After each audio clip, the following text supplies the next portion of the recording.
जय सिया राम। राम आ रहे हैं, राम लला विराजमान होने वाले हैं। 22 जनवरी को श्री अयोध्या धाम में अपने भव्य दिव्य रूप में 550 वर्षों के वनवास के उपरांत प्रभु राम विराजमान होने वाले हैं। उसके पहले उन्होंने भारत को बहुत कुछ बदल दिया। आप जरा विचार करिए, यवन आक्रांताओं और धूर्त ब्रिटिशों की नाजायज औलादों एवं उनके चाटुकारों ने सोने की चिड़िया कहे जाने वाले, विश्वगुरु कहे जाने वाले गौरवशाली भारत को भूखे नंगे भिखारी मदारियों और सपेरों का देश बताकर पूरे विश्व में हमें बदनाम किया था। आपको भी ठीक से याद होगा, मुझे भी ठीक से याद है। इस देश की भारत सरकार ने राम जन्मभूमि और सेतु समंद्रम का जो प्रकरण उच्चतम न्यायालय में विचाराधीन था, उसमें राम को काल्पनिक होने का शपथ पत्र दाखिल किया था। जब पूरे देश ने इसका विरोध किया तो उसे वापस लिया गया। प्रभु राम ने अपने मंदिर में आने के लिए भारत के पहले ही भारत के प्राचीन गौरव को पुनर्स्थापित करने का काम शुरू कर दिया। माध्यम कोई हो सकता है, वर्तमान सरकार या इस देश के प्रधान सेवक नरेंद्र मोदी जी को लोग कह रहे हैं, लेकिन वास्तव में यह राम की कृपा है। हम सनातनी लोग ईश्वर को मानते हैं, अपनी लोक परंपरा को मानते हैं। राम को मर्यादा पुरुषोत्तम कहा गया। राम के शील की बहुत चर्चा होती है, शीलवान राम, जिनके अंदर बहुत सरलता है, बहुत सजगता है, करुणा निधान राम। लेकिन वीर राम, आज मैं आप सभी को कोदंड धनुष धारण करने वाले प्रभु श्री राम, वीर राम की कथा को बताने के लिए उपस्थित हूं। मर्यादा पुरुषोत्तम भगवान राम के नाम से उनके जीवन की गौरवशाली गाथा और रामायण से आप सभी परिचित होंगे। रामायण में महर्षि वाल्मीकि ने श्री राम के यश, शौर्य, धर्म परायणता, वैराग्यवान होने के जो गुण बताए हैं, वह उनको एक आदर्श राजा एवं ईश्वर भक्त महापुरुष सिद्ध करते हैं। साधु संत सेवी, प्रकृति के सभी प्राणियों से प्रेम करने वाले शीलवान राम, वो तो हम सभी जानते हैं। रामायण में इस बात के अनेकों प्रमाण मिलते हैं, कथाएं मिलती हैं, लेकिन धर्म की रक्षा के लिए पुरुषार्थ और राष्ट्र की रक्षा के लिए शस्त्र धारण करना भी राम से सीखा जा सकता है। श्री राम की कल्पना के बिना उनके धनुष धारण की कल्पना करना असंभव सा प्रतीत होता है। ऋषि महात्माओं का यज्ञ भी तभी सुरक्षित रहता है जब उस यज्ञ की रक्षा धनुर्धारी राम करते हैं।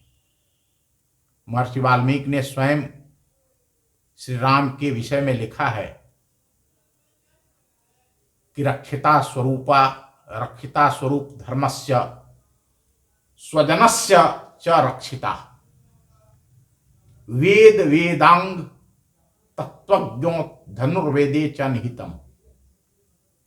स्वधर्म के परिपालक, स्वजनों के रक्षक, वेदों तथा वेदांगों के धर्म को जानने वाले एवं धनुर्विद्या में भी निष्ठावान निपुण भारत में धनुष बाण का एक ऐतिहासिक महत्व है। इसका संबंध विद्या से है और यह विद्या एक उपवेद भी है, धनुर्वेद है। धनुर्विद्या से संबंधित एक और ग्रंथ नीट प्रकाशिका में मुक्त वर्ग में के अंतर्गत 12 प्रकार के शस्त्रों में धनुष का स्थान सर्वोपरि माना गया है। धनुर्विद्या में पारंगत श्री राम के धनुष का नाम कोदंड था। आज हम कोदंड धनुष के ऊपर कुछ बात करेंगे एवं श्री राम के काल में जो धनुष निर्माण की प्रक्रिया थी, जो विधा थी, उस पर कुछ प्रकाश डालेंगे। वीर श्री राम के कोदंड धनुष की संरचना, यह धनुष एक दिव्य धनुष था। इस धनुष को विशेष रूप से भगवान श्री राम और लक्ष्मण के हेतु ऋषि विश्वामित्र ने प्रदान किया था।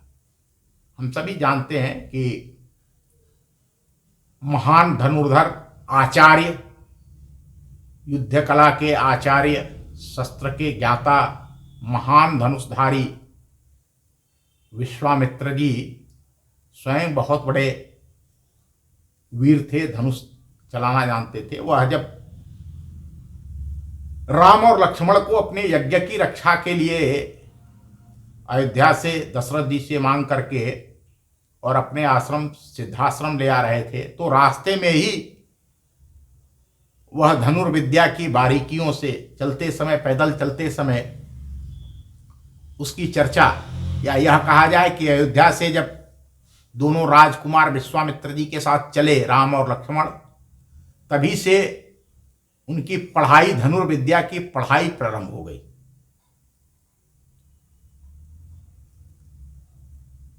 इस धनुष का दंड दृढ़ धातु का बना हुआ था। एक दंड के दोनों सिरों पर एक एक यांत्रिक पुल बैक गियर जैसी संरचना लगी थी।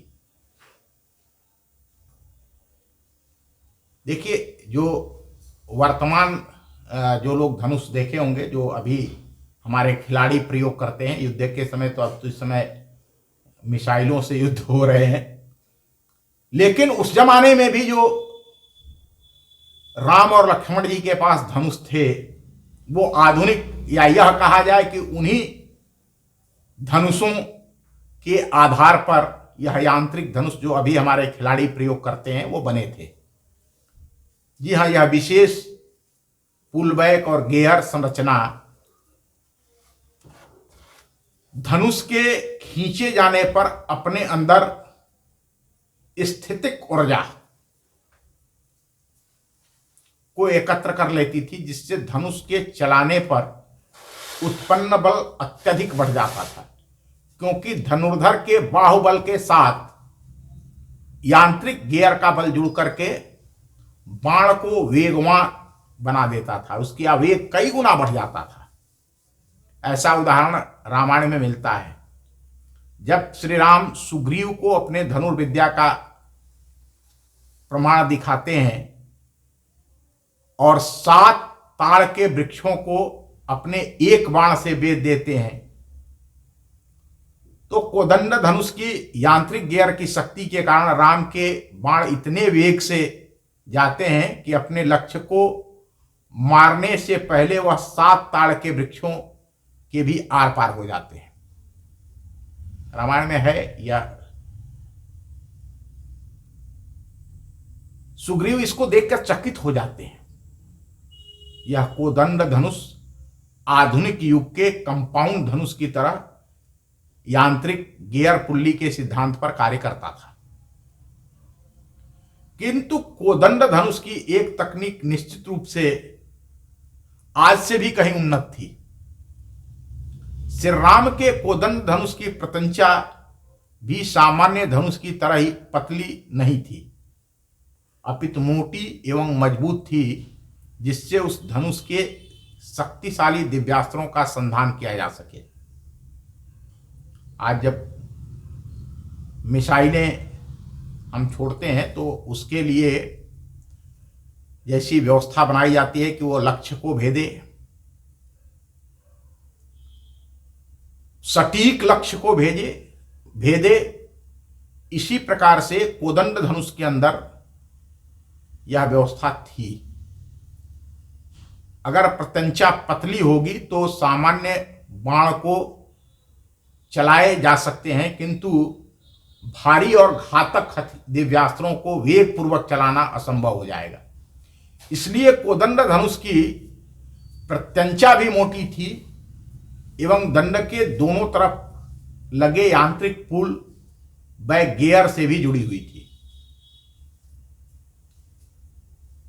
इस खोज के प्रमाण स्वरूप दक्षिण भारत के एक प्राचीन मंदिर में बने हुए श्री राम और लक्ष्मण जी की मूर्ति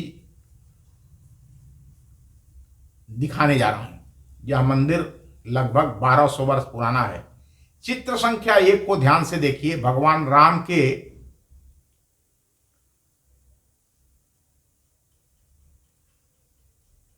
और लक्ष्मण के धनुष के साथ हैं, राम और लक्ष्मण के धनुषों के साथ है। इस उसकी संरचना को देखें। धनुष का दंड अर्थात दंड है और दोनों ओर आपको यांत्रिक गियर पुल्ली की संरचना दिख जाएगी, जो दंड और प्रत्यंचा के साथ जुटी हुई है।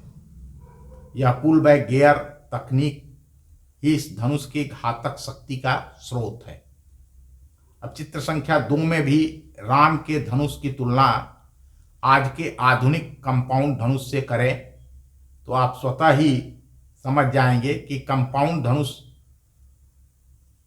का विचार आधुनिक नहीं है, बल्कि भारत के पुरातन काल से ही इस प्रकार के आधुनिक कंपाउंड के धनुष संधान से की गई है। चित्र संख्या 4 में श्री राम के हाथ में उपस्थित बाण को देखिए तो यह निकुला भी है, किंतु बाण मोटा, भारी एवं एरोडायनेमिक, बिल्कुल वर्तमान के किसी मिसाइल की तरह से है। प्राचीन शास्त्रों में इस दिव्यास्त्र को आग्नेयास्त्र कहा जाता था। इसके अंदर अत्यंत ज्वलनशील विस्फोटक पदार्थ होता था, जो लक्ष्य से टकराने के साथ ही धमाका कर देता था। इसकी मारक दूरी भी अत्यधिक होती। वास्तव में कोदंड जैसे दिव्य यांत्रिक धनुषों का निर्माण इस प्रकार के दिव्यास्त्रों के संधान हेतु हुआ था। सामान्य बाण तो इस धनुष के वायु के वेग से चलाए जा सकते थे। इसी प्रकार अर्जुन का गांडीव भी यांत्रिक धनुष रहा होगा, किंतु इसके इसी प्रकार के यांत्रिक गियर पैटर्न पर होने के प्रमाण अभी तक प्राप्त नहीं हुए हैं। अगर आपको यह लेख अच्छा लगता है तो आप अपने मित्रों के साथ इसे शेयर करें। कोदंड राम से अभी जो सेतु समुद्रम है, हम सभी जानते हैं कि लंका तक पहुंचने के लिए बीच में जो बाधा सागर था, समुद्र था, महासागर पर के ऊपर पुल बनाया गया था। लंका विजय के उपरांत हम सभी जानते हैं कि जब रावण के द्वारा अपमानित होने के बाद उनके भाई विभीषण प्रभु श्री राम के शिविर में पहुंचे थे, तो वहीं सागर तट पर राम जी ने विभीषण जी का भावी लंका पति के रूप में अभिषेक किया था। उनका राज तिलक वहीं कर दिया था। अभी लंका पर विजय होनी बाकी थी। जब लंका पर विजय हो गई, रावण 1 लाख पूत 1.25 लाख नाती, रावण का सर्वनाश हो गया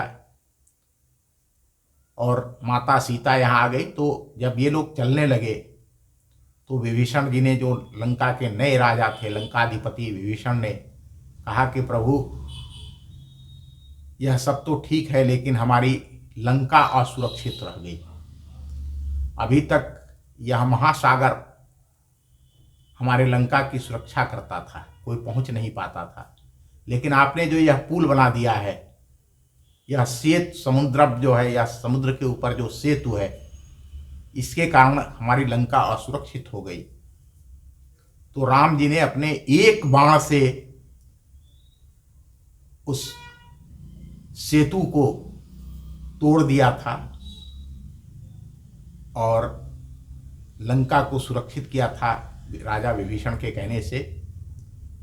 इस पर जब आप आज की तारीख में भी दर्शन करने के लिए जाएंगे तो यह इस कोदंड धनुष की प्रत्यंचा पर चढ़ा हुआ ही बाण था, जिसने